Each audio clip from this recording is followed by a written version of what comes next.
കർമ്മണ്യേവാധികാരസ്തേ മാ ഫലേഷു കദാചന മാ കർമ്മ ഫലഹേതുർഭുർ മാ തേ സംഗോസ്തു കർമ്മണി. ചെയ്യേണ്ടതായിട്ടുള്ള കർമ്മങ്ങൾ ചെയ്യുക, എന്നാൽ അതിൻ്റെ ഫലത്തെക്കുറിച്ച് ചിന്തിച്ച് വ്യാകുലപ്പെടരുത്. ഫലം കിട്ടിയില്ലെങ്കിലോ എന്ന് ചിന്തിച്ചുകൊണ്ട് നമ്മുടെ കർത്തവ്യങ്ങൾ ചെയ്യാതെയും ഇരിക്കരുത്.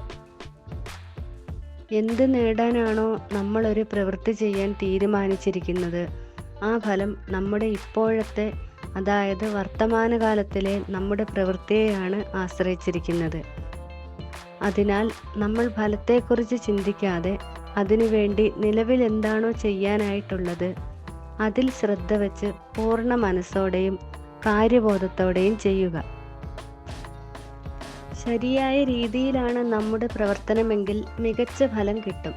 ഒരുപക്ഷെ നമ്മൾ പ്രതീക്ഷിച്ചതിനപ്പുറം പോലും മികച്ച ഫലം കിട്ടിയേക്കും.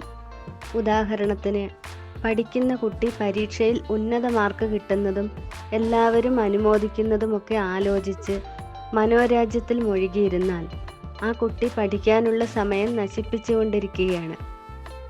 അതേസമയം റിസൾട്ടിനെ കുറിച്ച് ചിന്തിക്കാതെ കിട്ടുന്ന സമയം നന്നായി പഠിക്കാനും പഠിച്ച കാര്യങ്ങൾ റിവിഷൻ നടത്താനുമൊക്കെയാണ് ചെലവാക്കുന്നതെങ്കിൽ ആ കുട്ടി ആ പരീക്ഷയിൽ ഉയർന്ന മാർക്ക് നേടുമെന്നത് 100% ഉറപ്പായ കാര്യമാണ്. പഠിക്കുകയും റിവിഷൻ നടത്തുകയുമാണ് ഇവിടെ ആ കുട്ടി ചെയ്യേണ്ടതായിട്ടുള്ള കർമ്മം. അതിൻ്റെ റിസൾട്ട് അവൻ ഈ സമയത്ത് ചിന്തിക്കുന്നതിൽ അർത്ഥവുമില്ല, ഉദ്ദേശിച്ച ഫലം കിട്ടുകയുമില്ല. ഈ ചിന്ത കൊണ്ട് പഠനത്തിൽ ശ്രദ്ധ കിട്ടാതെ ഒരുപക്ഷെ തോറ്റുപോകാനും ഇടയായേക്കും. നമുക്ക് വിജയം നേടിത്തരുന്നത് നമ്മുടെ കർമ്മങ്ങളാണ്. അതിനാൽ ഫലത്തെക്കുറിച്ചുള്ള ചിന്ത മാറ്റി നിർത്തിക്കൊണ്ട് ആ ഫലത്തിനു വേണ്ടിയുള്ള പ്രവൃത്തി ചെയ്യുക. വിജയം സുനിശ്ചിതമാണ്.